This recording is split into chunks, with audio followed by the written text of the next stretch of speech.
Good morning madam. Good morning. உங்க wife எங்க? அவ கிராமத்துல இல்ல ரூம்ல தூங்கிட்டு இருக்கா. இன்னும் எந்திக்கல. இன்னும் எந்திரிக்கலையா? கிராமத்து பொண்ணுங்க சீக்கிரம் எந்திரிச்சிருவாங்களே. அதுவும் இன்னைக்கு வெள்ளிக்கிழமை. அது ஒண்ணும் இல்ல, நேத்து நைட்டு சரியா தூங்கலையா, அதான். நடந்ததெல்லாம் உங்க முதலாளி சொன்னாரு. ஓ, நான் வேணா போய் அவங்களை எழுப்புறேன். வேணாங்க, நானே போய் கூட்டு வந்துடுறேங்க. ஏன்னா அவளுக்கு உங்களுக்கு தெரியாதா, திடீர்னு தூக்கத்துல இருந்து உங்களை பார்த்து மிரண்டு. அதான் நீங்க இங்கே இருங்க, நான் போய் கூட்டு வந்துடுறேன். இங்கே இருங்க, கூட்டு வந்துடுறேன், இருங்க.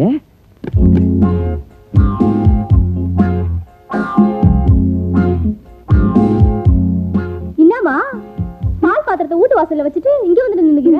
ஒண்ணும் இல்ல. பால் ஊத்திட்டியா? எவ்வளவு பால் மிச்சம் வச்சிருக்கேன்? கீதுமா, ஒரு 1/2 லிட்டர் கீது. பத்மா, இவங்க தான் முதலாளியோட சம்சாரம். நல்லா இருமா.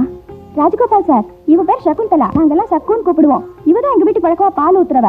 உங்களுக்கு ஊத்த சொல்லிட்டேன். ரொம்ப சந்தோஷமா. நான் போய்